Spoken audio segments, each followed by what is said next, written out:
busy. Yeah. I thought I scheduled y'all far enough apart, but they ended up being late. So, No problem. okay, thank you. You bet. Detective, can I ask you a question? Yeah. Is there a possibility that I get to listen to the 911 tapes before writing out a statement? I doubt seriously they're gonna let you do that, but I'll ask the sergeant. Thank you.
Good.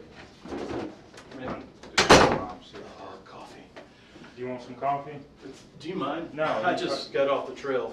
I just said you black or? Blacksmith. Okay.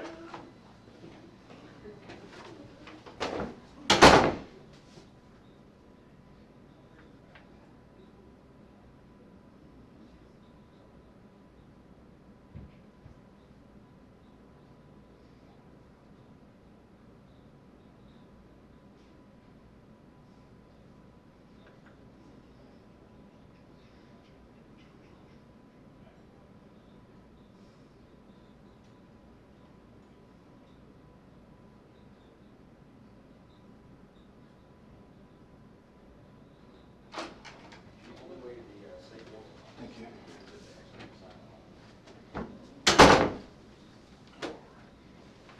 Is that a copy of your statement or? It's a copy of mine and my wife's. Okay. Is that right? Yeah, yeah. Okay. I haven't been in one of these for a while. Well, I'm Detective Bob Cedar Park, and I kind of came into this today. And essentially, we're just trying to make sure we've got all the details and the facts correct, and make sure that we have everything that we need and we haven't missed anything. Okay. Now, I made a request to be able to listen to the 911 tapes that had me on it. Is that going to be a possibility? That, Just well, asking. yeah, probably not. To be honest with you, I mean, of course, you're welcome to reread your statement. If you want to add anything to it, we'll have you fill out another one and say, this is an amendment to my original statement, and add whatever you want to add. Okay. Because it's my understanding that you realized you left something out and wanted to add something to it. Well, she'd asked me about it, but yeah, about the pointing the gun at me, I kind of considered that was a given, plus it was in my wife's statement. And she was like, not in your written statement, so, okay. So, yeah, I guess I need to add that. But. And the other question I had, and I'm pretty sure I know the answer, but I'm going to ask anyhow. I did identify myself as a public servant to him, as a firefighter. I wasn't on duty, so I don't guess that by statute that's going to be able to increase it. As it stands, it's already if we are able to meet the elements of the aggravated assault for the pointing of the weapon at you and whatever comments may or may not have been made, which we'll kind of get into, it's still going to be a felony too. Okay. So, you know, certainly it'll be known, and we'll put all that in our report and supplement. But as far as that goes, it would probably not be an enhancement in and of itself, just based on the level that it already is. Okay. I didn't figure it would because I wasn't on duty and anything like that anyhow. So. If you'll give me just a second, I want to read through this, so I don't really kind of go back over what you've already got here per se.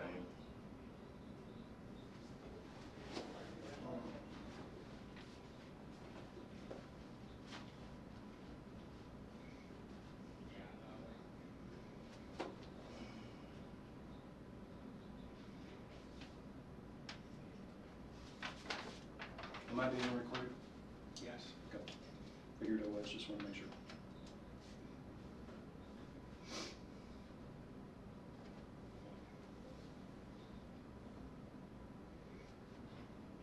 Yeah, thanks for the call.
ask any questions, that way we don't get into anything that blurs your memory. After reading your statement, is there anything that you would like to add? There is. Amend? Okay. What I'll have you do then is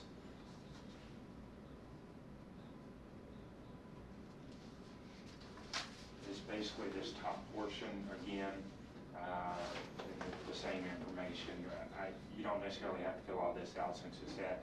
With starting here, just say today's date is the 4th of September, that you'd like to make an amendment to your original statement, and then whatever information you want to add.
Need to date the stuff down here.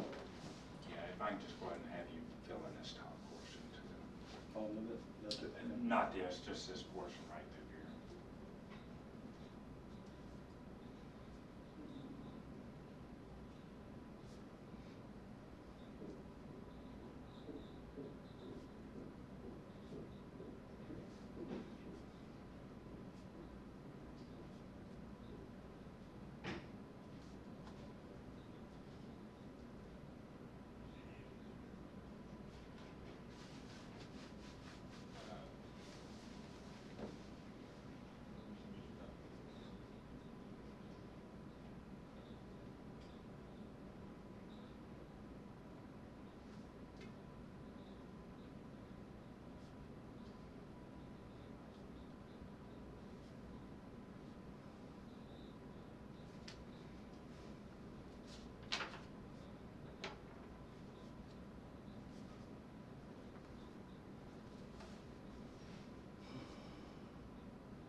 translation.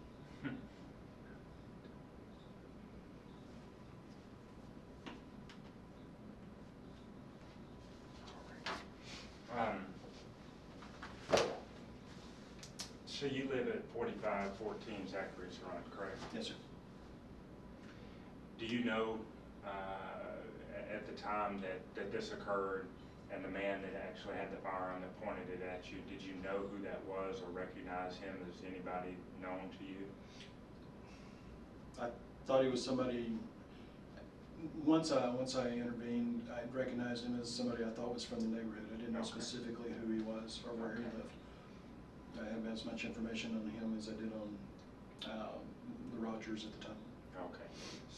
So, do you, prior to this occurring, did you know the Rodgers or know them or had seen them, or what is your relationship? We're not with them? social. We weren't sociable. I mean, I knew that they lived there. They'd introduced themselves to my brother and sister-in-law across the street. I'd seen the dog, but I hadn't been to their house. I hadn't been to my house. We just knew that they lived at that house. Okay. Or around there.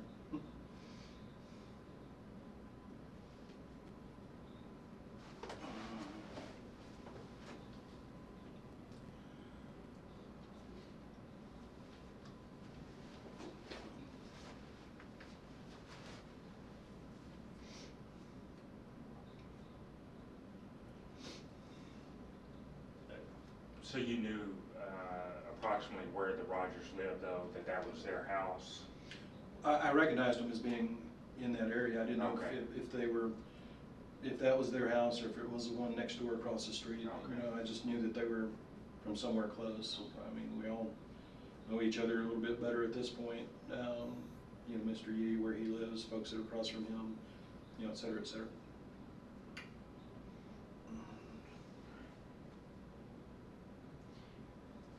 Any sort of relationship with the shooter whatsoever? No, sir.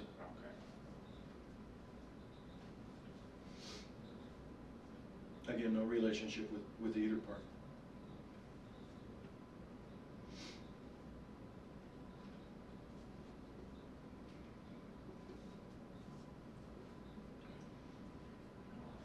So on this particular night, at that particular time, were y'all inside your house or outside, or how did this come to your attention? We were inside the house. We were watching TV show, and we heard what at the time sounded like 3 shots. It's my understanding now that there may have been more, or instead of single shots, there were double shots. But you know, my wife was like, "What's that?" And or I think I asked her. I said, "What was that?" And she said something about fireworks, and I was like, "That's not fireworks." And opened up the front door and see what was going on, and you know, proceeded from there. So when you went outside your front door, what was the first thing that you saw? As I got out to where I could see down the street, I could see, you know, I was walking that way. My first inclination was, you know, is this a robbery? Is this a house invasion? Is this a drive? You know, and then it just appeared pretty quick that there was some type of interaction. You know, one person on one side of the street, a group of people on the other, and both very animated. As I walked towards the group, I could see at that point Mr. Yee had a weapon and had it out, and then I could see that there was a dead dog that Rusty, I can think is his name. Their dog was up on the sidewalk, and there was blood in the street. Didn't know at that time whose blood. I assumed that it was the dog's. Nobody else appeared to be injured, which I was trying to make a determination too, since I'm a paramedic also. When you first saw the dog, was it still in the street or on the When I sidewalk? first saw or it, it was in the somewhere? sidewalk. Okay. And Not moving or? no, sir. And so as you got closer to the group on one side and the one man on the other. You said the single man, did he have anything in his hands? Yes, sir. He had, in his right hand, he had a handgun, what appeared to be a handgun. In his left hand, he was holding a leash for his dog. Okay. The handgun was in his left hand or right hand? I believe it was in his right hand. Okay. He was wearing a headlamp, and once we were engaged a little bit closer, it made things a little bit harder to be absolutely specific on. That's fine. Do you recall any sort of statements that were being made by either party as you got close enough to hear? Both parties were animated. The parties, I guess 4508 is how I refer to it up in the Rodgers yard, were very animated about the dog being shot, and Mrs. Rodgers was very upset. Everybody in the yard was obviously upset. Mr. Yee was still making threats to the group, and something I want to be very clear about. I think I was in my statement, and this is something that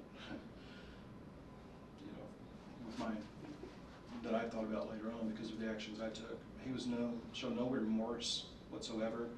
He made absolutely no attempt to disengage himself from the scene. And the more and more I thought about this and went through this in my mind, I've been through a lot of emergency incidents, usually with fires and not guns, but we do make a variety of calls and have had active shooters.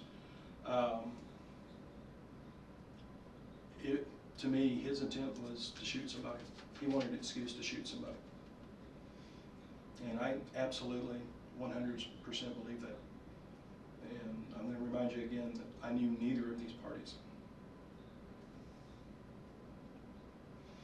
But he was threatening them, said that he could kill them, said that he would shoot them if they, came any closer or did anything, or and the threats continued. And the group in 4508 in the front yard were animated also. Do you recall anything what they were saying back, or what? I recall one person who's the one I found out later who threw the beer bottle. The half-hearted attempt made it about halfway across the street, got nowhere near Mr. Yu. He was very animated and calling him names and in no uncertain terms. When I don't remember that he threatened, I just remember that he called him, several different names and called him out about what he did, and everybody was screaming, wanting to know why he did what he did. While he was making these threats, were they making any sort of movement to come toward him, or were they all just still on the other side of the road? And the women were very upset, the men were very protective. okay. And he still had a weapon at the time. When I came up and he saw me is when he engaged me with his weapon and turned towards me to see, who I was, and the weapon turned with him, and then he continued to engage me and the group across the street with the weapon until he put it away. Let me just kind of go through it.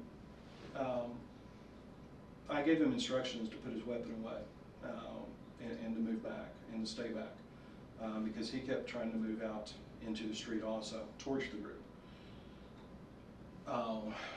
And the group, being animated and protective, would come from the yard to the edge of the curb, and I had to engage them forcefully, verbally, forcefully, to move them back and to protect them. On my third instruction, I believe it was my third, I don't know, Mr. Yee put his weapon away. I think that he had a doubt in his mind that I might be a police officer. Because when he didn't put it away the first two times, I told him to put away your weapon. I work for the city. I wear a badge. Because at that point, I'm not armed. I've got nothing. So, nothing except a bluff. Now, I never said I was a police officer. Matter of fact, I identified myself to the group and to your 911 and to him later on. That I worked for the fire department. That was chief officer for Boston Fire. Okay. And then after he put the weapon away, we had people yelling from down the street that didn't help things, and had to yell back at them, remind him this person was armed and please shut up. Language probably a little bit more forceful than that. Sure. And then I continued to have to make sure that the folks stayed in the yard and to control that. And then I was letting Mr. Yee know what was going to happen when your officers got there.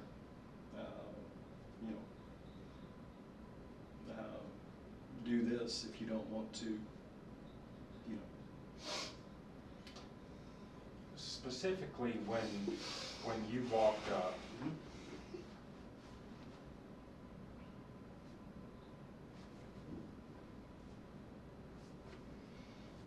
and you said he turned toward you? Yes. Okay. And the weapon turned with him. Okay.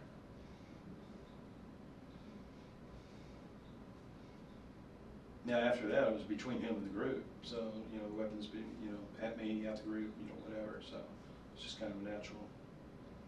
But he turned towards me and engaged me with his weapon as I walked up. And what do you recall him saying to you when he turned towards you along with the weapon towards you? I don't recall giving him a chance to say much before I tried to engage the situation and let both groups, and specifically him, know what to do, and give very firm instructions, and try to, as much as I could, take control of the situation, of him and of the group. Now, the interaction back between him yelling the threats at the group and the group being animated towards him, I honestly, besides him, I can't remember the comments that he may have made specifically towards me, because I was engaging him in conversation. And the first two times, of course, he refused to put the weapon away. He didn't say anything to me, but he wouldn't put it away. And it was hard to see him. That was disconcerting too. He had that bright headlamp on his head. Do you, during any part of this, do you recall him ever saying anything directly to you as to your being there, or making He wanted to know threats or anything? Well, he wanted to know directly who at I you? was. After he put his weapon away, or when I was asking him, he wanted to know who I was. Who are you? What are you doing here? I don't recall. To me, pointing the weapon at me is enough of a threat, but I don't honestly. That's the reason I made a request to listen to 911 tapes, because I was engaging him and trying to think ahead of what I needed to say. I don't recall that he made if he made a specific threat towards me or not verbally. Okay. Because I was trying to control the conversation.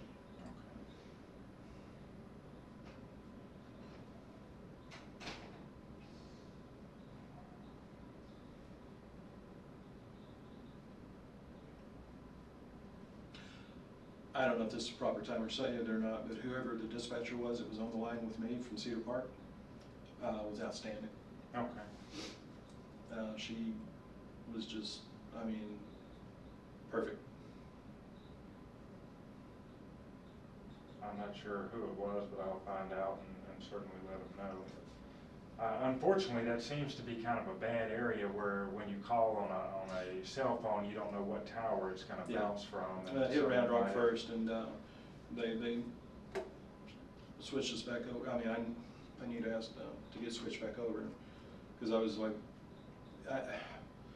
I was worried, and I put it in the statement because that was my consideration, is that the people at 4508 were so upset that they might harm themselves. That was my thought, and it never happened, nor did they ever make a threat to do that. Okay. And when you said that he was making threats to the group, what were some of those threats again? That he would shoot them, that he would kill them if he gave them a reason, if they gave him a reason, et cetera, et cetera, et cetera. And he made that threat several times that I remember. And I'm pretty sure that a lot of that should have been a 911. You had mentioned that they were on opposing sides of the street. I tried to keep them where I could see them, yes. And you mentioned that you kept telling him to go back or step back because Yeah, he he was kept wanting to step approaching the forward. group.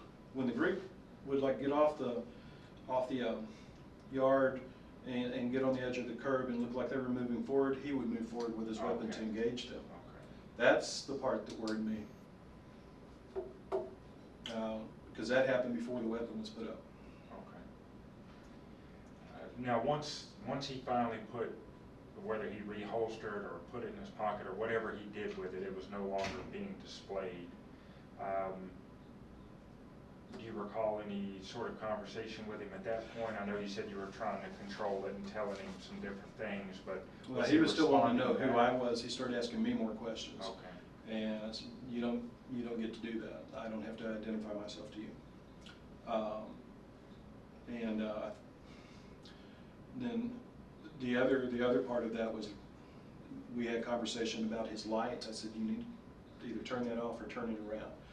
So the officers are not going to like that, not being able to see you. I told him what he needed to do when the officers got there. I said, you need to stay there in the light on the driveway.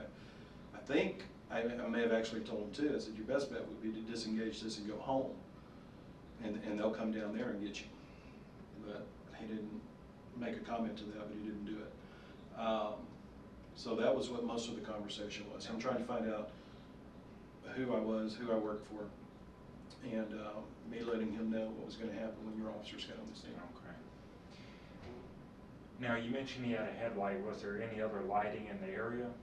Yeah, there's a street light right there. Okay. Okay. So when you said it was kind of difficult to see him, it was more because he had that headlamp directed at you? Yeah, Okay. I couldn't see. I didn't like the fact that I couldn't make out his body motions, his hands and stuff as well. But it wasn't because there wasn't sufficient lighting from No, sir. overhead. It was from him wearing this headlamp. Yes, sir. Okay.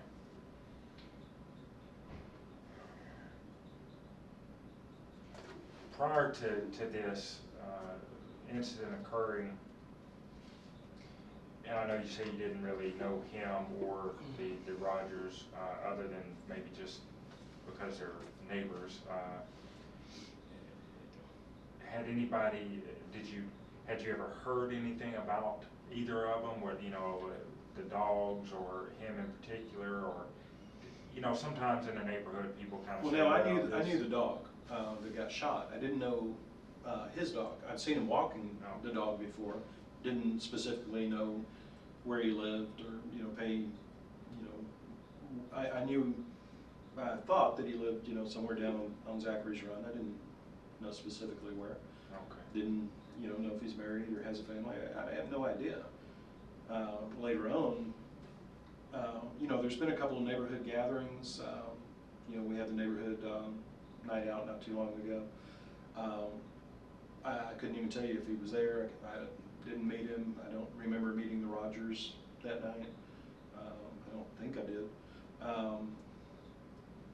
So, no contact for me with either group. Okay. Except for the dog, hi, whatever, when I'm bike riding, and it's just, same thing with his dogs. I say dogs, I don't know if he's got more than one. He's just got the one Belgian Shepherd. I think he just trains one at a time. Okay. But never any sort of issues with the now deceased dog? No. Okay. No. It's, no. No, Friendly dog. Okay.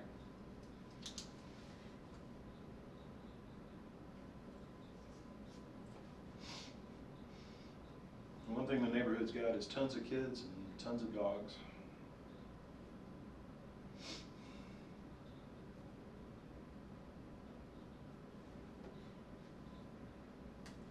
Okay. I really don't have any more specific questions, but I would extend to you if there's anything that you feel like I should know or want me to add, that I'll certainly do that. Other than your statement or anything that you might want me to know, or. I'm pretty sure that I've covered it. You know, the only reason I engaged is I didn't want anybody else to get hurt, and I thought that somebody may have already been hurt. Plus, he was in the driveway where my 3 nieces are at. That's their house, and one of their bedrooms overlooks. And I just didn't want people, you know, at 4508. I didn't want him to get Mr. U to get hurt, or him to shoot them, or anything else. Okay. So I don't. It worked out. That nothing else happened for sure, yeah. Okay. I don't have anything else, so I certainly appreciate you coming down and amending your statement and kind of going back through it with me. And if we need anything else, I'm sure we'll call, or if there's something else you think of or want to add later or say or whatever it is, you can certainly give us a call. My biggest concern was what I ascertained, what I thought was his intent and engagement, and it was just thinking about it later, it was probably a little bit more scary. I think one of your officers asked me, your sergeant, not Sergeant Thomas, but the other one, and he was like, "So Chief, how did you feel when he turned and pointed his weapon at you?" So I don't know. I've notified my chain of command that I was involved in this incident. If I can know, you know, ahead of time, or be able to give them a heads up.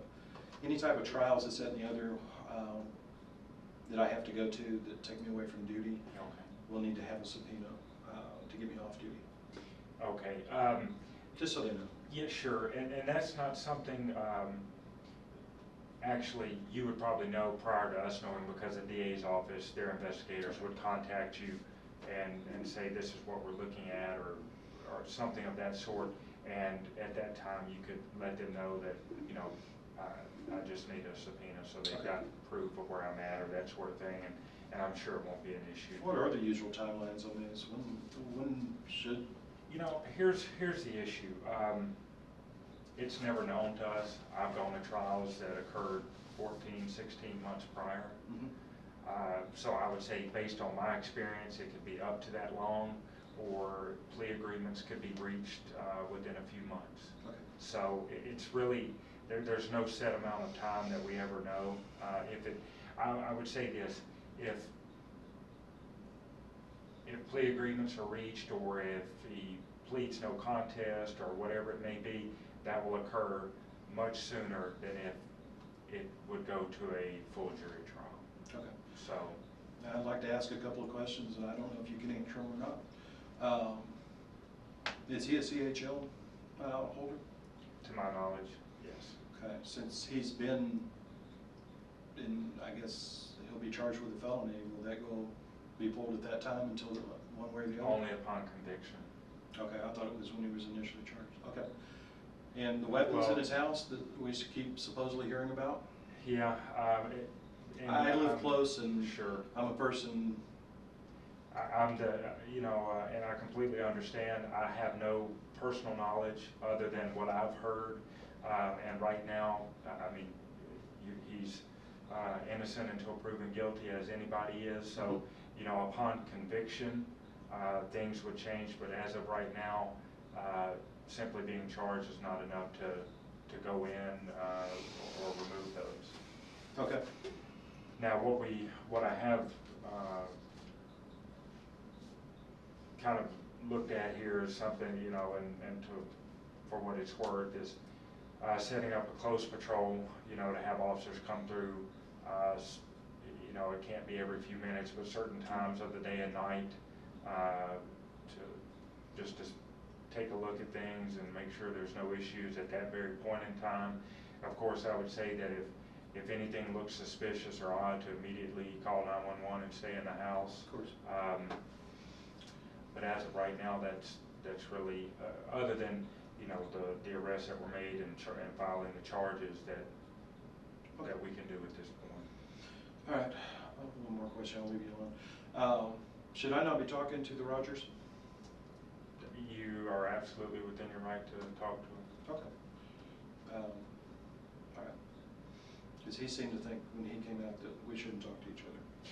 Well, what we ask is, right now, we're trying to do the interviews, and we Oh, don't, okay. and basically, even, I mean, under the best circumstances and not meaning to, if people, and maybe all, I mean, it could have been that y'all talked nonstop since that night, I don't know, and it's not something that I'm gonna, you know, specifically ask you how many times y'all talked, but we just wanna make sure that we keep as much information based on that particular person's recollection of events.